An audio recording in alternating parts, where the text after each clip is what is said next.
broke down, and the repair costs are way higher than I expected. I need cash right now. I need cash. I can't also wait for payday. And borrowing money takes forever. What do I do? Wait a minute. I've been saving on the Achieve app. I should have some money there. Wow. My DigiSave investment on the Achieve app gained some additional interest. I love this app. With the Achieve app, I can instantly have access to my emergency savings anywhere, anytime. I've been saving little by little, and now I don't have to stress at all. Download the Achieve app today and start building your emergency fund. It's the smartest way to stay prepared for life surprises.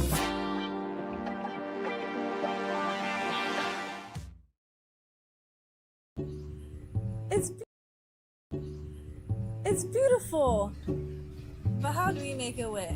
I know how to make this happen. With the group feature on the Achieve by Petra app, we can invest towards this project. They dreamed it. They planned it. They achieved it with Achieve by Petra.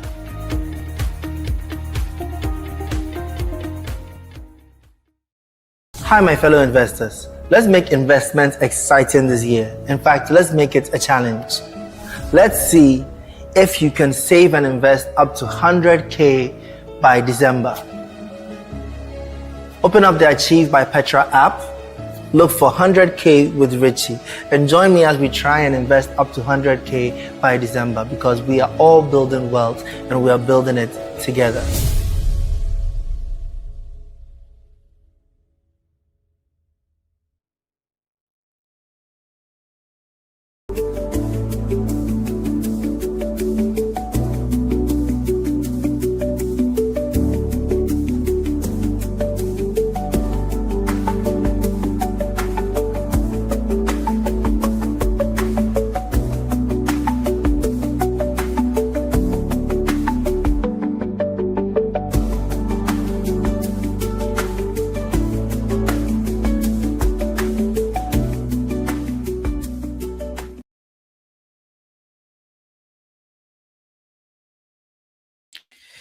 Hello, everyone. You're warmly welcome to another brand new webinar by the Achieve by Petra team.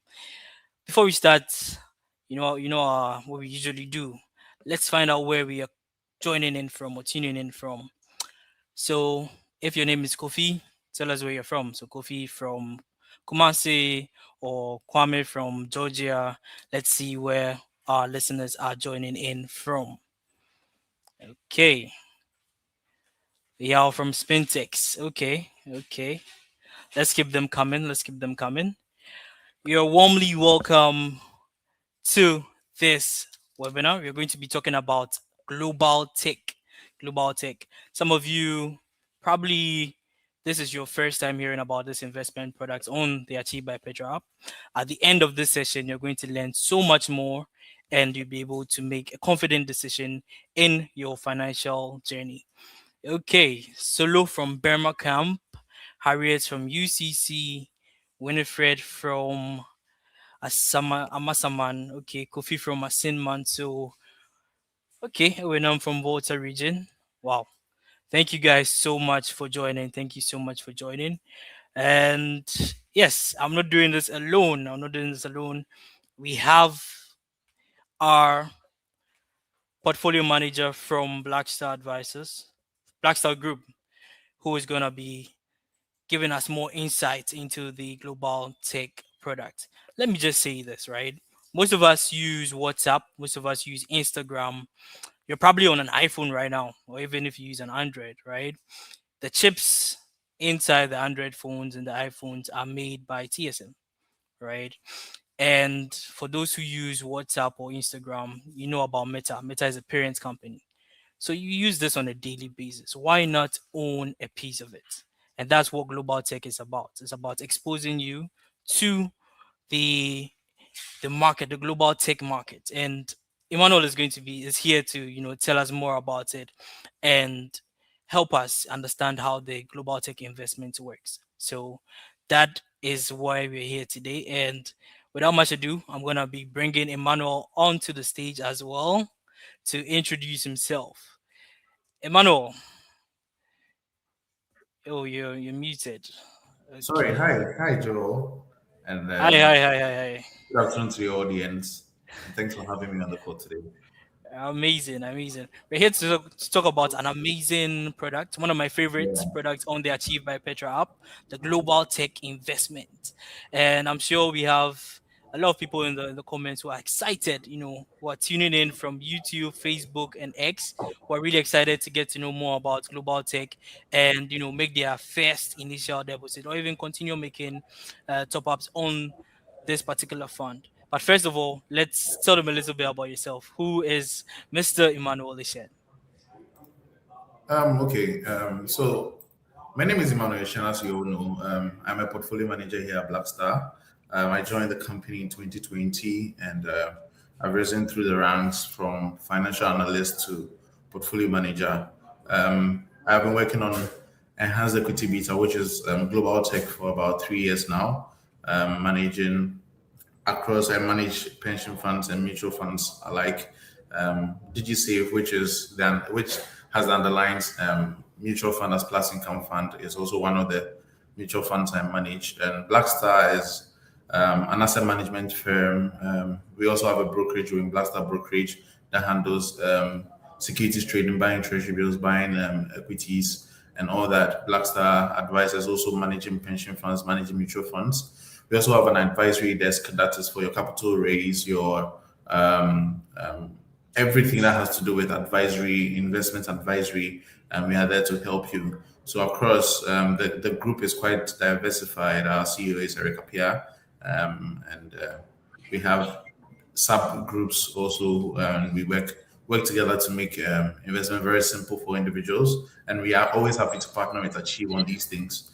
And so you Amazing. find that global tech, balanced growth, which is plus balance fund, and DigiSave plus income, we manage those in partnership with Achieve. So we are always happy to have these conversations and engage more with shareholders and clients on how they can also better position themselves in their portfolios for growth and also for liquidity as and when need be. Yeah. So happy to be here. Amazing, amazing, amazing. Guys, let's show some. I know some of you have some questions already before we even started. So at any point, let's please you have the freedom to put your questions in the comment section. At the end of the webinar, after Emmanuel breaks it down, if you still have the questions, you can just ping us and we'll answer. Our marketing team is also in the comments answering some of the questions. So yes, we're there for you. We are here for you. So let's make this interactive and engaging as possible, right? Okay, Emmanuel, Yeah. Thank over you. to you. Just so Let's you know, talk I have global a, tech. just so you know, I have a pen and pencil here to jot down all your questions, and then so Ah, that we can discuss them. So give me. I'll just share my screen briefly, yes. and then we can engage. I'll just do a very short presentation, and then we can engage. Then after, um, Amazing. Joe, can you confirm if you can see my screen? Yes. Great. I believe our audience can see the screen as well. Okay. If you can see, then Okay. okay, great. So always happy to have this discussion. So my team for this presentation is ups and downs and everything in between. The reason why I termed it this way is because over the past few years, we've seen a lot of people engage on the Achieve platform and going into global tech without really understanding where the fund is in terms of strategy, where to position the fund as a part of your investment or your total investment amount. So it's very important that we have this discussion. And I know that we had the same conversation last year where our CIO also gave a breakdown of how the fund works and how appropriate it is to include in your portfolio for growth. So I'm just here to top up on whatever he said then, and also I speak about a few things that have happened on the market, just so we are all aligned. So for those who are quite new to global tech, the underlying securities enhanced equity beta fund, which is managed by Blackstar. So it's a global fund focusing on the fourth industrial revolution. So our focus really is on global technology companies. So you'd find any company that is really tech exposed. So your Amazon, Nvidia, the type of things we know. We use a MacBook, Apple. You use a Windows PC. That's Microsoft. You use those who drive Tesla cars. Tesla is also in there. So it's a diverse pool of technology stocks. Locally, we have MTN also in the portfolio because MTN is also a tech company. So it's important for us. The main focus of the fund is to focus on tech exposures, looking at the fourth industrial revolution, looking at artificial intelligence, looking at genomics, looking at robotics, looking at renewable energy, looking at data centers across the spectrum. That's the main focus of the fund. It is also very important to know that the fund is an equity fund. And so the profile in terms of risk and return measures are quite high or on the high side. It's also important to know that the fund being an equity fund is susceptible to volatility. So maybe today is down, the next day is up, and you are trying to figure out why my money goes down today and tomorrow is up 10% and tomorrow is down 2%. You are trying to figure it out. That is the nature of equity funds or equity securities when you invest in them. And so the volatility profile, as I put there, is very high. It's very high, as you can see. So high on the high side, where we see the fund being predominantly a very volatile fund. And so if you're looking at a short-term project or a short-term investment cycle, then this fund is definitely not for you. So just to give a few features of the fund currently, as at 18th May, the fund's net asset value stood at 505 million Ghana cedis. The fund price as at 18th was also 3 cedis. Asset class equities, the fund is marked to market, no exits, no entry and exit loads. Fund under management fees for the year is about 2.5%. Redemptions also ideally take around 72 hours to process. The custodian of the fund, that is the bank that holds the assets of the fund, because the fund is not held in the fund manager's name, it's held in the fund's name because the fund is structured as a mutual fund. So the fund has its own board and everything. So the fund runs as a company on its own, Fidelity Bank being one of the service providers as the custodians of the assets of the fund. And then we have John K. & Co., who are the external auditors of the fund. So in terms of features of the fund, that's where we have it. I've already spoken about the volatility profile, which is extremely high. And we need to understand this before you go into global tech. If you don't have that threshold for that high volatility, and we'll see it further down in the chart where we look at the how the returns have run over the past few years, and you'll understand that you are in today, but tomorrow is not promised, just as how life is. It's not promised. So if you're expecting the 10% return tomorrow, you may end up going the opposite direction.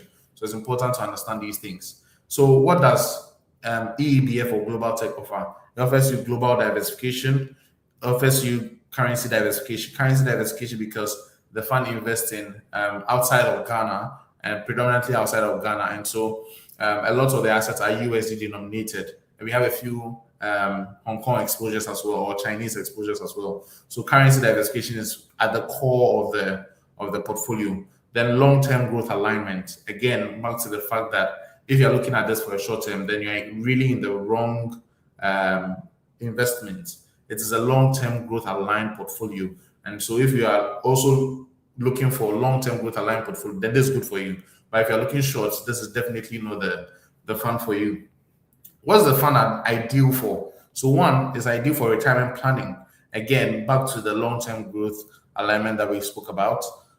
Family trust and financial legacy. If you want to, as somebody will say, next of kin, I'm spending all the money right now. This is you thinking that you want to leave something for your next of kin and your family members, your children, your grandchildren, and you want to start planning towards that. This is the ideal fund for that.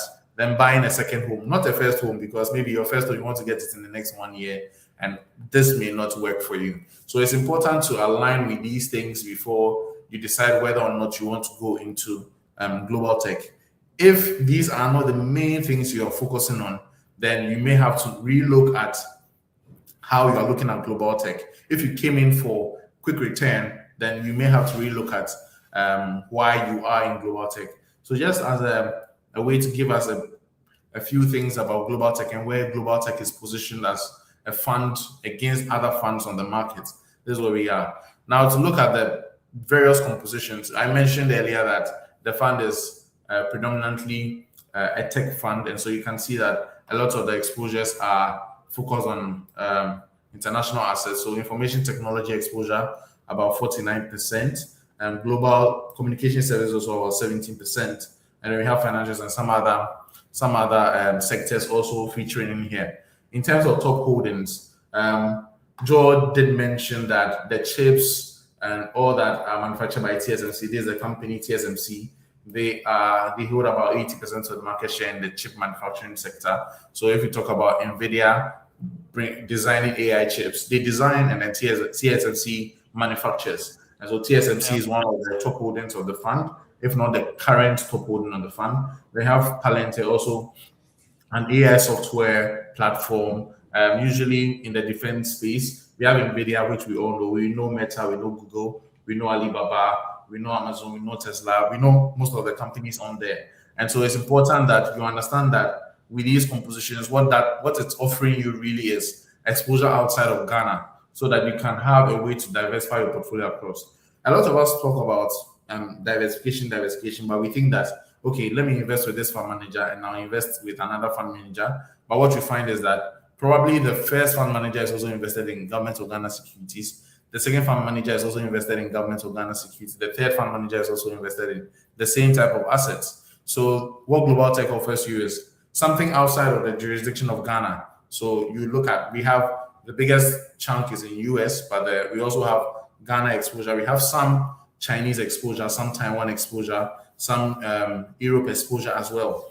So across the spectrum of the fund is quite diversified for the sort of strategy that we are running. So in terms of fund composition, this is where the fund sits in terms of assets. Then one of the things that everybody is interested in is return. So the fund started in 15th October 2021, and this has been the performance of the fund against its benchmark. So you can see, and really the reason why this chart is very important for me is how linear this is. So you can see that it's not a straight line, but it goes up and down. And this is where we really need to appreciate as investors in the fund. So probably you came to buy it when it was here.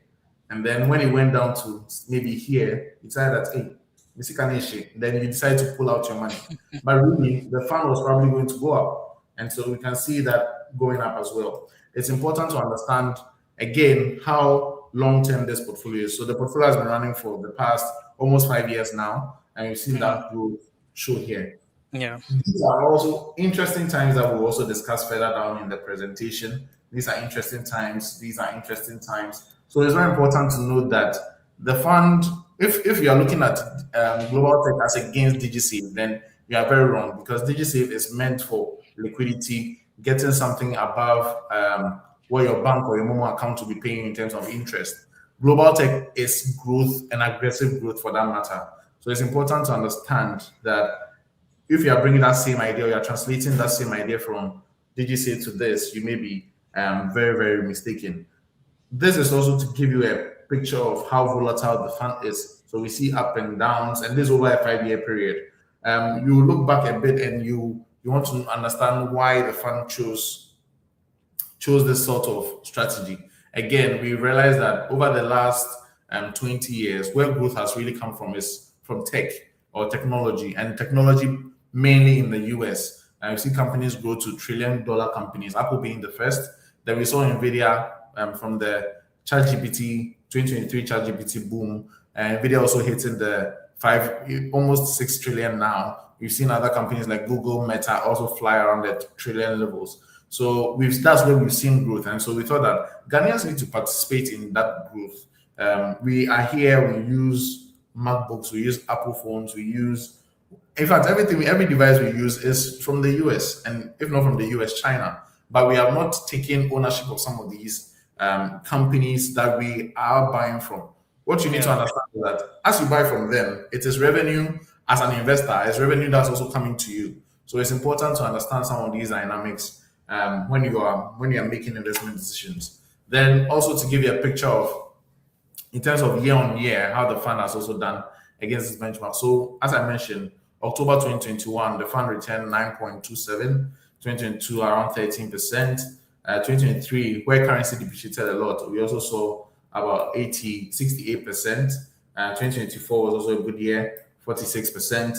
Then in 2025, when CD appreciated against the dollar, and it's very important for us to also align on this, which is that because the fund invests a lot in the US, when currency turns the other way, which is what we saw last year, where CD appreciates against the dollar, which is quite unusual, the fund also takes a beating. And then we'll see that also in the subsequent slide where we look at the CD return of the portfolio and also the dollar return of the portfolio.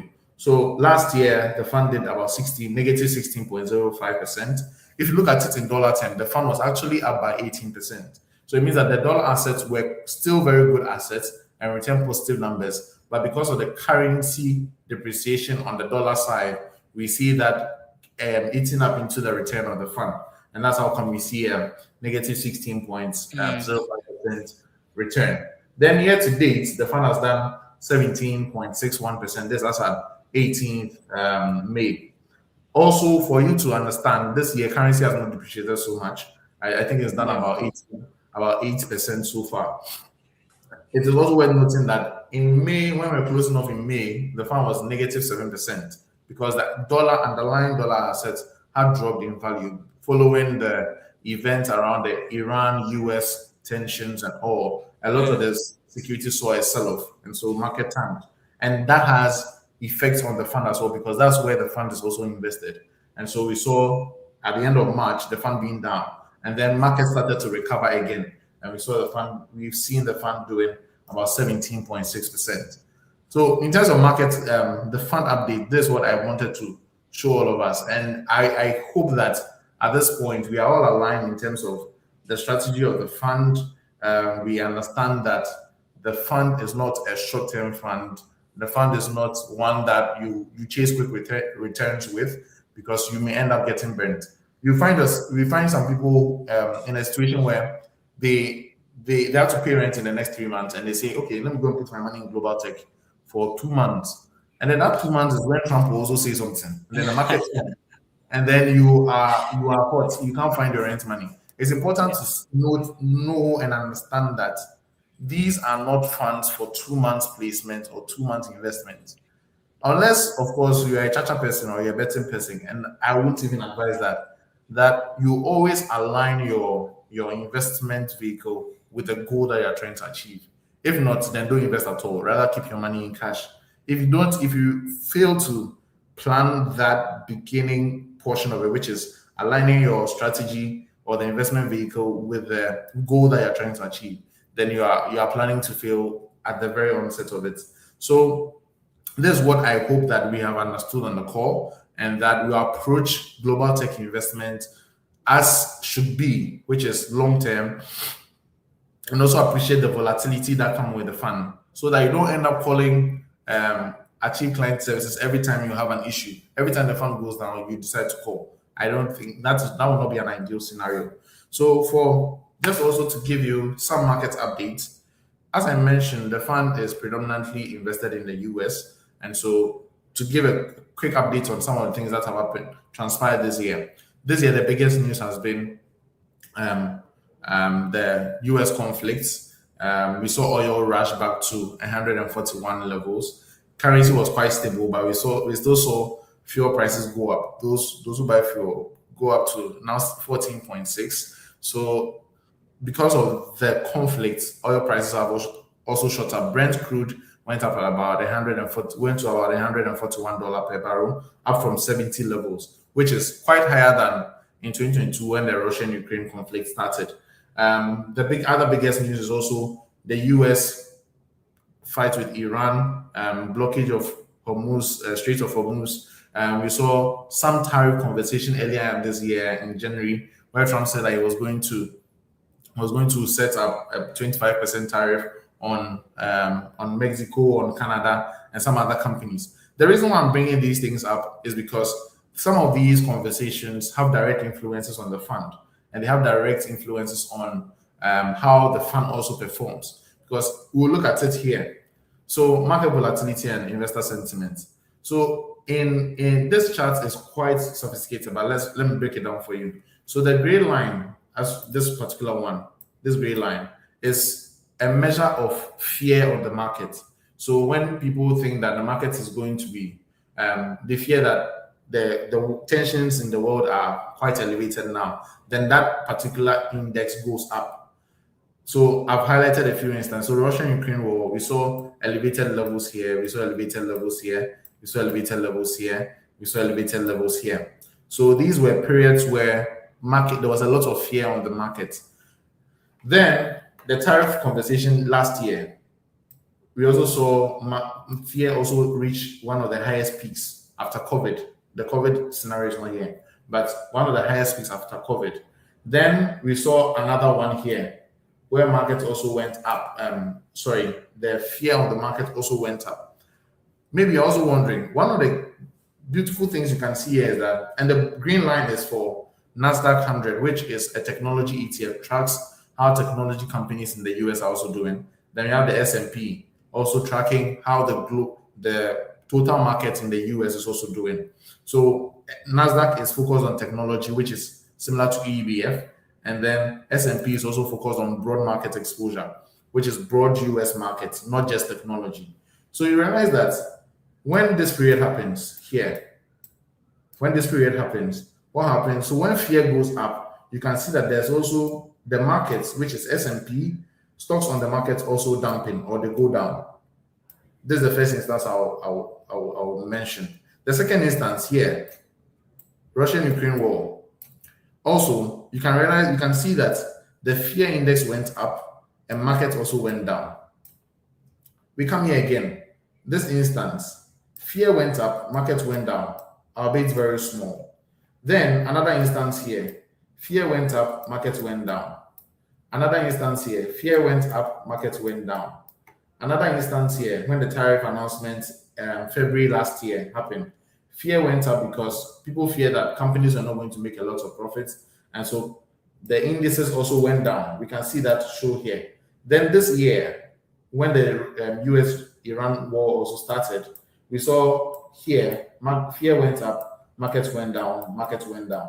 The reason I'm highlighting these is that when there's a lot of fear on the markets react in the opposite direction. So when there's a lot of uncertainty about how markets are going to do, then you find that people begin to sell their assets. And when they sell their assets, usually they would look at gold as a safe haven. So when a war happens, you want to have cash. You want to have either cash or you have gold, so that worst case you can go and exchange it for bread. But you can't exchange stocks for bread, right? So some of these things this is just to draw your minds to the fact that markets react when sentiments are also certain sentiments also are prevailing on the market. And we just look at the points where markets where fear was up. Let's look at points where fear was down, which is here. When fear came down, you can see that markets also peaked here. Again, when fear went down here, markets went up here. So those are some of the instances that are very important to know. You see the same thing here. Fear was going down, market was going up. Fear was going down here, market was going up. Fear was going down, market was going up. These are some of the instances that I wanted us to look at. So when market fear goes up, then markets, in terms of performance or stock performances, begin to do a bit better. We'll zoom it down a bit and say that rather than looking at these as points of exit, look at them as points of entry. So when markets go down, we saw here, when markets go down, we see the recovery when sentiment begin to die down. Same instance here. So this just zoomed in from 2025 to 2026. So from 2025 to 2026, the tariff announcement, markets went down. If you spot this opportunity, and I'm not saying time the market, but when you see that there's a large sell-off in the market, stocks are aggressively going down, then maybe it's an opportunity for you to even buy more of global tech or buy more of any other stock that you are invested in. So you see the market going up right after there was a calm. So when the US-Iran conflict happened, where global tech also saw a 7% drop in performance, then it begins to pick up right after uncertainty settled and market started to pick up. We'll see that especially in global tech. So this is global tech's performance. Similarly, when the Iran-US conflict started, market dipped. Global tech lost about 7, or had a year-to-date of about negative 7.87%. Then, when markets began to rebalance and see that market was too overheated, the market started to pick up again because the uncertainty had died down. There were conversations about settling the disputes and all that. We see, so if you had seen this as an opportunity rather than a point of exit, then you would have made a certain amount of return. So between the point here and the point here, the fund grew by about 27.64%. Imagine if you had bought around here, right? You had bought around this level, and then market dipped, and then you went to sell the position just around here at a 7.87% down loss, right? This is what we are trying to avoid. This is between January and March. So this is for those who look at global tech as a short-term investment. This is what you may have lost over that period. So you bought here and you wanted a quick return, but market did the opposite. And then you are here, and at this point, your landlord is chasing you for rent, and you aggressively need money, and then you fall on global tech, you withdraw, and you'd have lost a certain amount of money. Rather, if you had patiently put your rent money in DigiSave and not in global tech, you would have taken your money out with no loss. But if you have you are planning for retirement, you are planning next of kin's money, and the money is on here, then you are not afraid, because even if you bought here, you wouldn't have sold here. You wouldn't have sold when it was down. You would have ridden that turbulence, and then now you would have received a certain amount of return for staying in, or compensated for staying in the fund. This is where I want us to understand that the fund is not a short-term fund. It is very volatile, and so should not be looked at with a short-term view, else you end up losing a lot of money that you didn't plan on losing. Then finally, I want us to also look at the currency effect. So those who know colors, I don't know colors so much, but there's light green, which is the CD performance of the dollar performance of the fund. The deeper green is for the CD performance of the fund, and then the purple line is USD performance against the dollar, against the CD. So this is where we have it. So realize that in terms of the dollar performance of the fund, between 2025 January and now, realize that the fund was moving alongside its CD return because currency was quite stable earlier in 2025. Yeah. Global markets were very volatile because of the tariff conversation and all that. So realize that the fund went down, even though currency was quite stable at the beginning. Then when currency began to dip, you realize that there's a division on here between the fund's CD performance and the fund's dollar performance.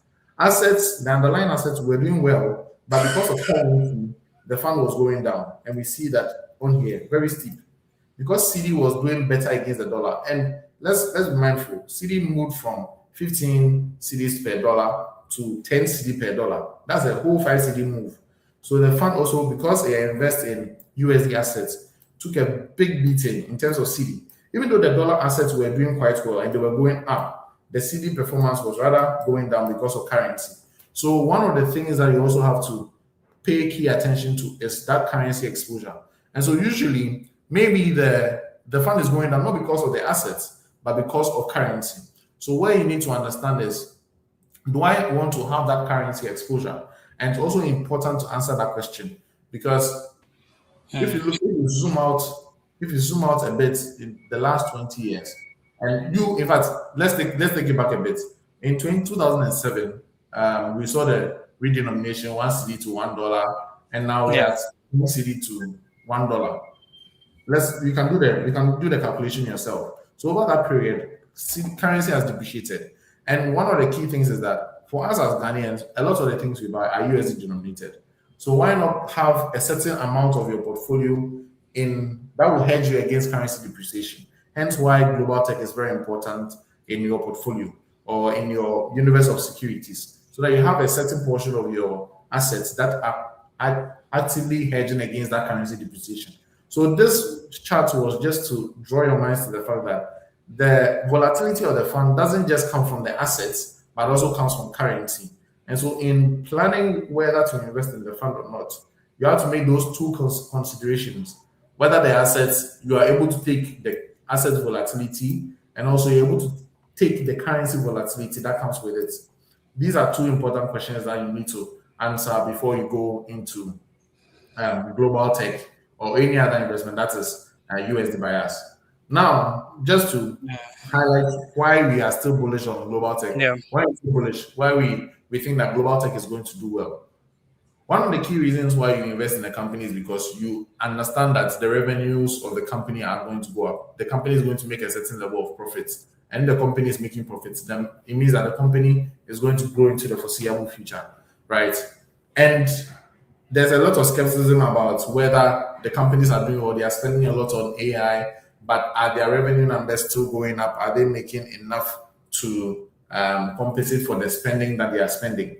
So I picked a few of the companies that had published their earnings. So part of some of the top holdings of global tech. First is Palantir. If you look across from 2022, there's only been one instance where the revenue has not met their targets or has not met the estimate that they hope to get. Across, you realize that they have been beating their earnings over the past 3 years, over the past 4 years actually, right? Let's take Alphabet, which is Google. Same scenario. And even the last quarter was quite exemplary. Palantir actually reported total revenue growth of about 85% year on year. So comparing it to Q1 2025, revenue has grown by 85%. Alphabet also, stellar performance from Alphabet as well, also reporting about 22% revenue growth year on year. Meta, similar, 33% revenue growth year on year. And we can see that across all of them, they are beating their estimates. Nvidia, similar reaction. CrowdStrike, similar reaction.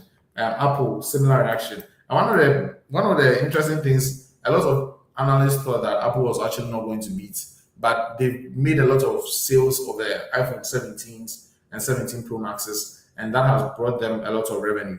And also on their Chinese market, which was Chinese were not buying a lot of Apple phones, but in Q1 2026, we've seen a lot of money coming from the Chinese market, where they saw about a 85% growth in Chinese numbers or revenue from China. So across the spectrum, once we believe that these companies are positioned for the fourth industrial revolution, it will surprise you that even Alphabet, which is the parent company of Google, is invested in SpaceX, is invested in Anthropic, is invested in some of the big themes that you are thinking about, where you say, Charlie, if I put my money here, I'll blow. Alphabet is actually invested in them. When it comes to defense software, Palantir is at the helm of it. When it comes to ads, subscriptions, Alphabet is there, Meta is there. When it comes to hyperscaler, chips design and all that, Nvidia is there. When it comes to cybersecurity, CrowdStrike is at the top of it. When it comes to device and ecosystem, Apple is there. Across the spectrum, and these are not the only companies that are in the fund. TSMC also beating earnings every single time. It is for us is just the companies are positioned for growth. And so in looking at these funds and looking at global tech, looking at the underlying companies, you have to look at it from the spectrum of, are they going to grow? Are they positioning for the next phase of growth in the world? We move from yams to smartphones. Now we are moving to something else. Are the companies positioning to be there? Or are the companies like Nokia, where they don't want to move to smartphones and then they run out of business? But these companies we see are aggressively positioning where they should be for growth in the future. Just to wrap up, there are a few things that maybe have mentioned in the presentation as I go on, but there are a few things that we need to avoid as investors as we invest in global tech. One, putting all your money in global tech. Trust me, as a fund manager, a portfolio manager, I want your money so that I can make AUM. But I won't advise you to put all your money in global tech. One reason, you need to diversify your investments. You can't put all your money in global tech, and then when there's an emergency, you can't get money. And maybe when you want to take the money from global tech, it would have, from the time that you bought, it would have been a negative return. And so you lose money by selling. Don't put all your money in global tech. Mix it up. So balance it. Have an emergency portfolio that you can effectively fall back on when you have an emergency, and then have a good portfolio which will be global tech. So don't put all your money in global tech and think that you made the best investment decision. Definitely, even if you have a 5-year view and you think that you're putting this money away for 5 years, there will be an emergency where you will need to fall back on investments, and you should have an emergency portfolio catered for that, and should be able to address that. The next thing is chasing quick returns. I've mentioned this. If you are coming to global tech because you want to turn the money, mommy will soon kakra. Let me know. Trust me, you're in the wrong business. Yeah. You may end up blowing that money. You may end up losing that money. So it's important to know that do not chase quick returns, or else you lose money. Then investing without understanding the risk. That's why, as much as possible, at the beginning of the presentation, I try to highlight some of the key things that are important to note before you invest in global tech. One, the currency risk. Two, the volatility of the fund, which is quite high. And I would advise that if you're looking at this, look at it from a spectrum of 5-year horizon, 7-year horizon, 10-year horizon, 20-year horizon, 50-year horizon. Understand what goes into global tech. And our website, Blackstar Advisors, blackstargroup.ai, is there. You see all the assets in global tech. You can see all of them there. And then you try to read a bit more on what the fund does, what the assets are doing, and try to understand them. Don't enter into any investments without understanding the risk that are associated with that security. Then the final one is panic selling. So someone says that, hey, global tech will go from 10%, let me go and sell. I need to go and sell without understanding why the fund is going down. And the example is when the fund dropped here, right? Your friend tells you that I put the money inside yesterday, and then when I went back to the house, dropped.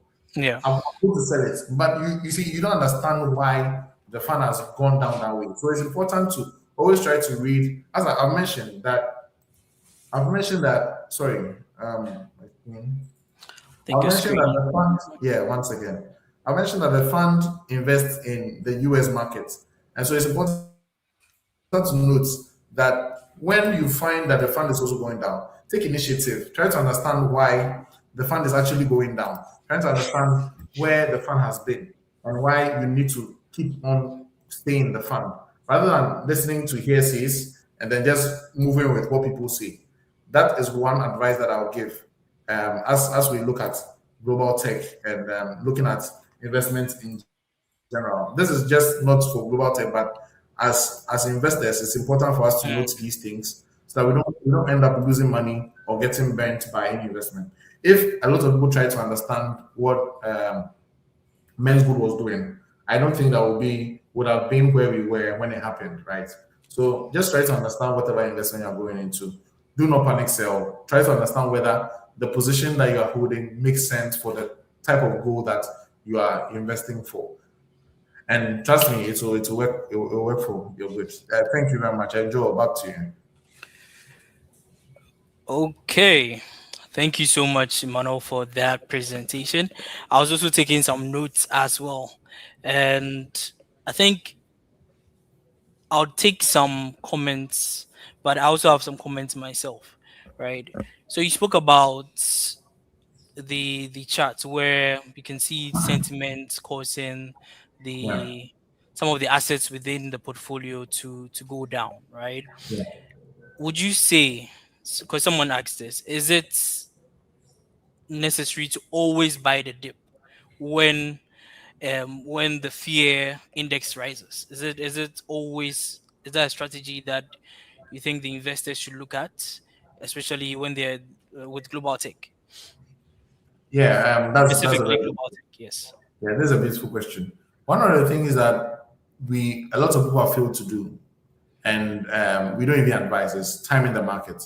Because then again, when you wouldn't know that at this very point is where the dip is deepest, for the want of a better word. Yeah. So whether this is the dip of the dip. deepest, right? So timing the market is always a bad idea. Hence why we always advise that, and Achieve actually talks about it all the time, which is doing regular investments, because you don't know when market is going down. So if you're doing a regular investment, maybe on a monthly basis or a bi-weekly basis, what happens is that you end up catching some of the dips. If not all, you end up catching some of the dips. So today you're putting 1,000. In the next 1 month, you're putting 1,000. And maybe that next 1 month, maybe price of global tech had come down, and then you're still doing that 1,000, but you get more shares of global tech, right? So those are some of the things that you do. Timing the market is a very difficult thing to do. You can actually track the sentiment index. It's called the VIX. You can track it, and then you still miss it. You still miss that opportunity. So as much as possible, what we need to do is do regular investment. Sit down and think. Okay, so I earn 3,000 cedis a month. My rent is 1,000. I spend 1,000 on food. I have 1,000 to save. Okay, so the 1,000, I'm putting 500, 200 in global tech because I want to retire well. So I'm putting 200. Then you know that I'm putting 500 in DigiSave because I have a lot of things that I may have to pay for. So you structured it and you know that 200 cedis is going to global tech on a monthly basis. You don't care whether the market is down or up. You are putting it there. Yeah. That regular investment helps you to catch some of these dips. So you are buying here. Sorry, you are buying when it's low. You are buying when it's high. You are buying at those points where you ideally, as an investor, and a lot of us don't have time. A lot of us work, and so you wouldn't have time to be sitting down figuring out. Okay, today it has gone down 5%. Let me buy. Today you don't have time to do that. That is where we are as portfolio managers have the work to do, and we have structured the portfolio, and you can decide how you want to run it. So as much as possible, you try. That regular investment will help you to catch some of these dips. But if you sit down to track them, you may definitely miss them. Amazing. Thank you so much for that insight.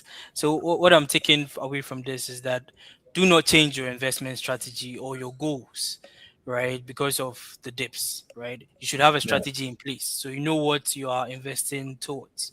So if you have some short-term goals, maybe your rent or something that you need to buy within the next few months, it won't be advisable to put all of that money in global tech. You can diversify to a DigiSave investment on the Achieve by Petra app, right?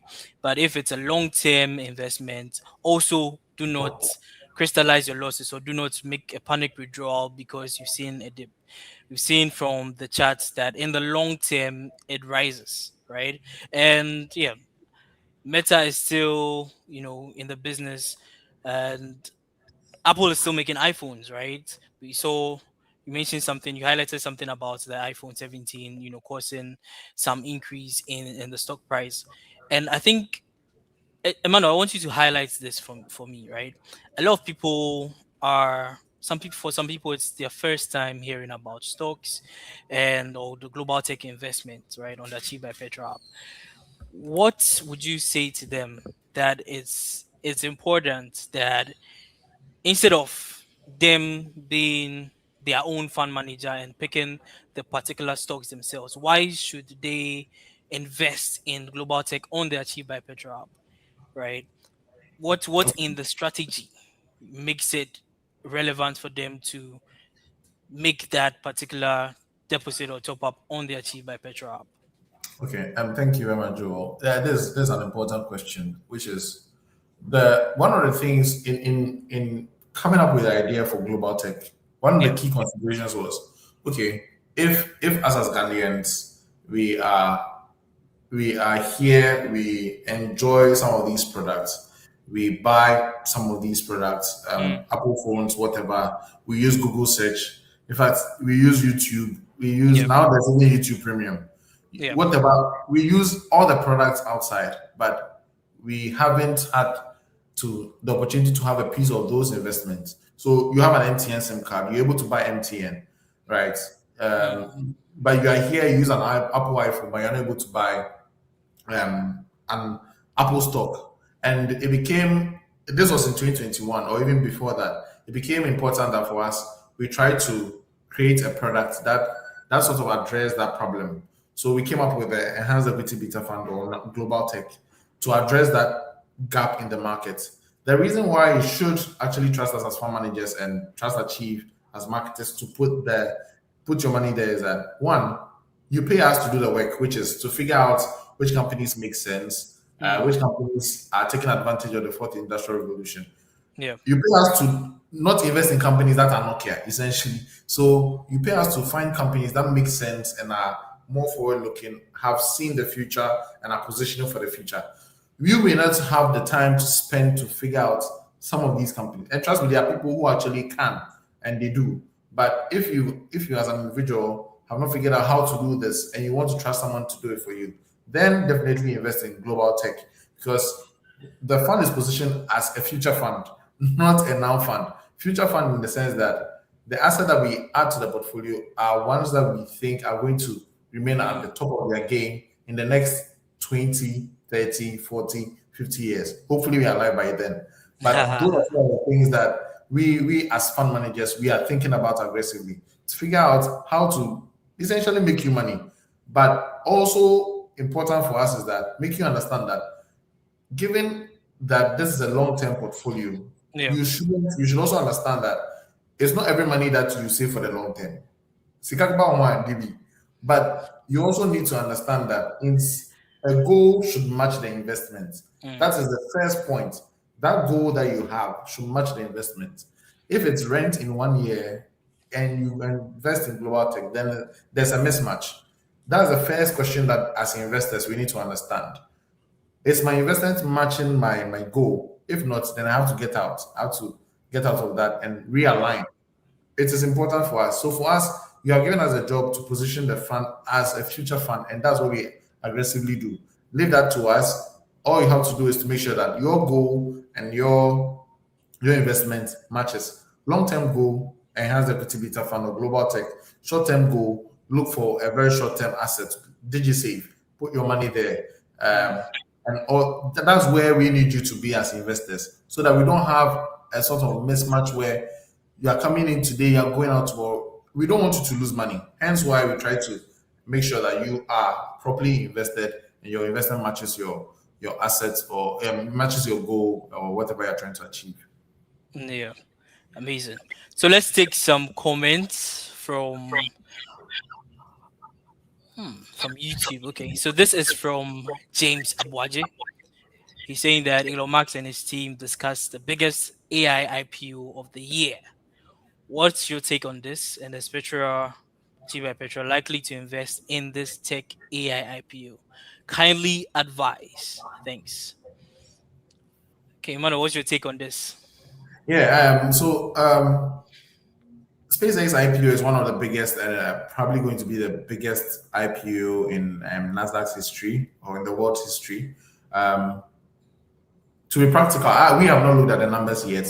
Even the date for the IPO is actually not out. So definitely do the work. It's not, making investment decisions for long term. It's not just off the top of my head and then you decide to do that investment. You need to study whether the company is a future company, is going to grow, is going to generate revenue, whether their streams of income are going to remain relevant for the foreseeable future.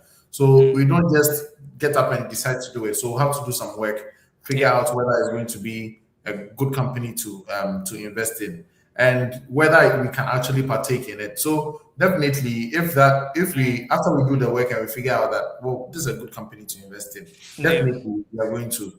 And also vicariously or indirectly, if you're invested in global tech, you are in a sense invested in SpaceX because Google is an investor in SpaceX, Tesla is an investor in SpaceX. So indirectly, you have some shareholding in SpaceX, which means that if Google has a billion shares and the billion shares are worth $1, if those number of shares if the price goes up to $20, Google has made money. If Google has made money, you as a Google shareholder has also made money. And if Google has made money, which Global Tech is a shareholder of Google, you would have also made money.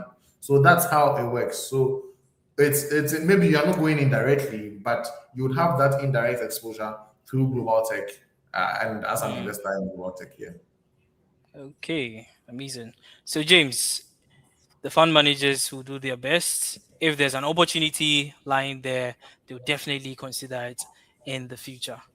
Okay, so let's take this question from. I think you highlighted that. Okay, so Delhi twice is saying that can we have a fund that's diversified across the globe, not just US concentrated? I think you mentioned that the fund also invests in MTN. I think for Yeah, some people, this is the probably the first time they are hearing that global yeah. tech is not just investing in US It's tech not, it's companies, not even just but MTN. China, we have please something like this. enlighten us. Alibaba, yes. Alibaba is Yeah, one of the key yeah, shareholdings and key investment that we have in there. Even TSMC is not, it's not a US company, it's a Taiwanese company. Taiwan. Yeah. Right. So it's the fund is the real thing is it's not a US tech fund, it is a global tech fund. So everywhere we see opportunity, that's where we are. And Mm, it just so happens that US has the biggest chunk of tech companies. That's just how it happened. So it's not as though we're looking at US, but we are looking globally. But US has the biggest sort of tech companies that are doing quite well. okay, okay. Then there is this one by Elliot. I think Elliot invested just before the fund started, rising up, rising on the chart. So he's saying that he entered the market on 27th March 2026 and he's enjoying the rise of funds just as explained. Okay, congratulations, Elliot. I like Please, the congratulations. yeah, Yeah, yeah. yeah. Just Please pass remember along to that the fund. Mm. Tell again, him. if Elliot, if there's a mismatch in your assets and your goal and then the asset, then there may be a problem. So make sure that whatever money you're invested in global tech is one for a long term because markets can dip and they can't do so aggressively. As you can see, somebody was here, somebody was at the top here, 2021, and the market dipped. In 2022, market lost, tech companies lost about 33% in return. It means that if global tech also lost just around that in terms of dollar return. So it's important to have these things in mind as you navigate. Today is good, but tomorrow, nobody knows tomorrow. Yeah, Indeed, nobody knows tomorrow. That's why we advise that you always have your yeah, emergency fund yeah. ready, right? So invest in DigiSave as well as you're investing for long term. Right. There was a question I'm looking for, but I can't seem to find, but I wrote it down. So someone asked that doesn't mean that anytime the CD appreciates, there's a negative correlation with the fund. Is that right? Okay. In terms of So the CD appreciation. yeah, so it goes either way. So the fund invests in US assets. Now, as USD appreciates, so let's say today it's 11 cities, and then it goes to 12 cities. What happens is that the US asset that the fund holds now become the value goes up because now dollars become expensive compared to the city.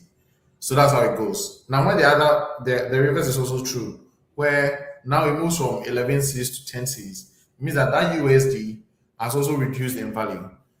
Maybe let me use pure currency. Today, I'm going to buy USD. You have 100 cities and you want to buy USD. So you take that 100 cities and you're able to get, let's say at 11 cities, you get maybe $9, right? You get $9. Then the next day, you go with the same 100 cities, but now USD is at 12. Maybe you get $8. It means that Mm, your CD has lost value against the dollar. That's how come. That's the same way it works with global tech. So essentially, you're taking your CD to buy a USD asset. If USD does well against the CD, then your value is going up. If USD does opposite, doesn't do well against the CD, then your value is also going down, right? And mm, historically, it's been the case that USD does better against the CD. It's only last year that we saw the opposite happen, where CD appreciated against the USD, moving from 15 to 10 CDs. So, and that has the expected effect on the fund as well, because the fund is predominantly USD based or USD bias. So that's what you need to understand. Yeah. okay. Thank you for that insight, Emmanuel. We have some people also giving some praise. He says, I think he has the same comment as Elliot above. I gained a decent amount in the past 30 days. Great for you, great for you as well. I want you to highlight on this, right? Of course, everyone's goal in investing is to make sure they gain some profit or they gain some amount at the end of the day, right? Or the period, right? Some people also, I know it's a long term fund, but some people have a habit of checking the fund every day. They open the app, hey, today what has Global Tech done? you know, what would you say on the daily changes on on the fund, the in terms of performance? Okay, so maybe there's a short answer now, and there's also a long answer.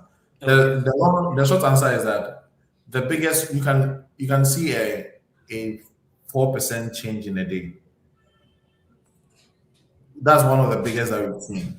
The long Hmm. answer is that when I started at Blackstar, and that was when we started a global tech fund or enhanced equity beta. We were also quite new to global investment, and we are also trying to understand how it works, right? And there was one day where the fund dropped by about 3%. I ran from my desk to my CIO's office and I was like, "Sir, the fund has dropped 3% too." Yeah, Hmm. so it's not. You see, it takes some time to understand and come to terms with how the fund works.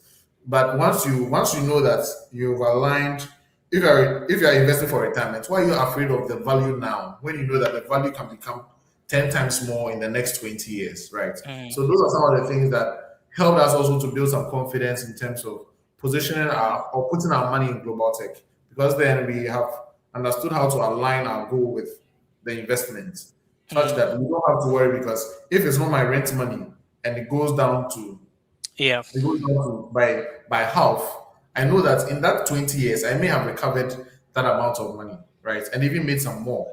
So I'm not too worried about Hmm. that. But if it's my rent money, definitely I'll be in a big Yeah. so Yeah. So we're wrapping up shortly, but let me answer this question. Rosemary is asking, what is the startup investment for global tech? Right. So on the Achieve by Petra app today, the global tech, the minimum amount for investing in global tech is 100 Ghana cedis. That's the minimum amount, but you can invest as much as you want to invest on the app, depending on your goals. Right.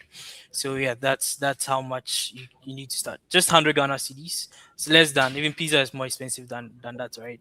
So yeah, it's made it easy for you to invest in global tech. Okay, someone too is saying that this is a funny question.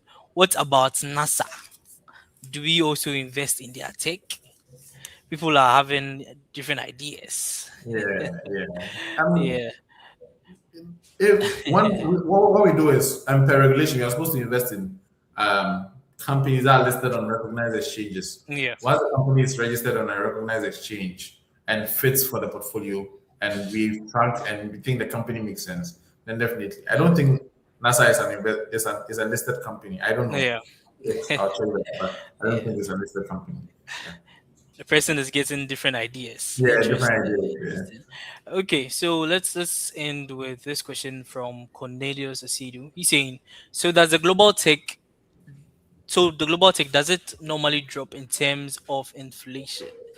This is a really interesting question because the whole goal of investments is to hedge against inflation, right? Yeah. Emmanuel, give us your insights on this. Yeah, so that's quite. You see, most of us don't even think about this question. Hmm.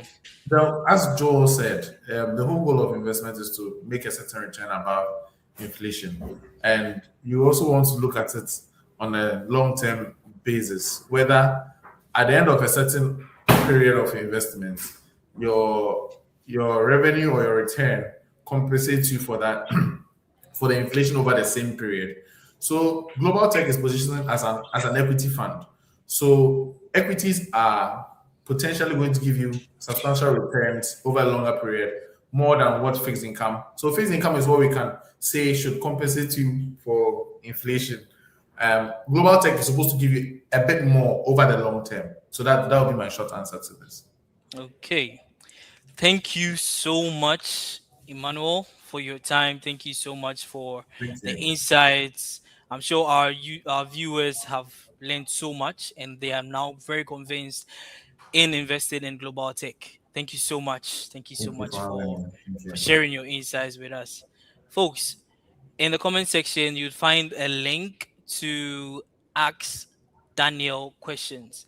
That's our flagship program where if you have investment questions, relating or pertaining to your lifestyle or money choices or anything money related or investment related, we want you to ask Daniel, and he's going to answer your questions to the best of his abilities and give you some great top notch, answers. Okay, guys, thank you so much. I think the questions are still coming. Would the marketing team is in the comment section, so we'll still be answering your questions even after the call. And yeah, thank you so much, Emmanuel, once again. Thank you, and thank And you to everyone for joining. thank you for joining. Thank you for joining. All right, guys, if you want to see Emmanuel again, definitely you know what to do. Just put it in the comment section and we'll bring him here again to answer more questions. Okay. Thank Okay. you. Thank Bye you so bye. much. We'll take a few words from our sponsors right about now. Okay. Hi, my fellow investors. Let's make investments exciting this year. In fact, let's make it a challenge. Let's see if you can save and invest up to 100K by December. Open up the Achieve by Petra app, look for 100K with Richie, and join me as we try and invest up to 100K by December, because we are all building wealth and we are building it together.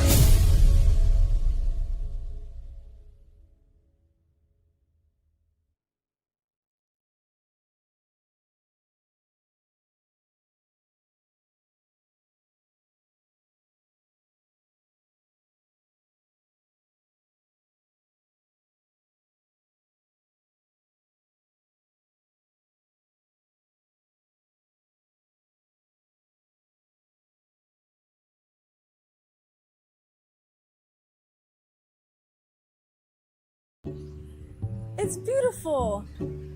But how do we make it work? I know how to make this happen. With the Group feature on the Achieve by Petra app, we can invest towards this project. They dreamed it.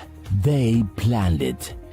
They achieved it with Achieve by Petra.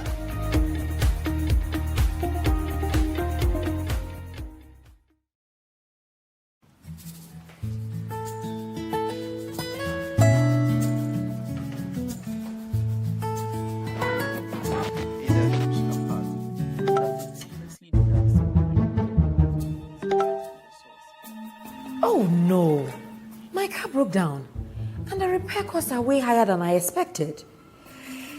I need cash right now. I need cash. I can't also wait for payday. And borrowing money takes forever. What do I do? Wait a minute. I've been saving on the Achieve app. I should have some money there. Wow. My DigiSave investment on the Achieve app gained some additional interest. I love this app. With the Achieve app, I can instantly have access to my emergency savings anywhere, anytime. I've been saving little by little, and now I don't have to stress at all. Download the Achieve app today and start building your emergency fund. It's the smartest way to stay prepared for life surprises.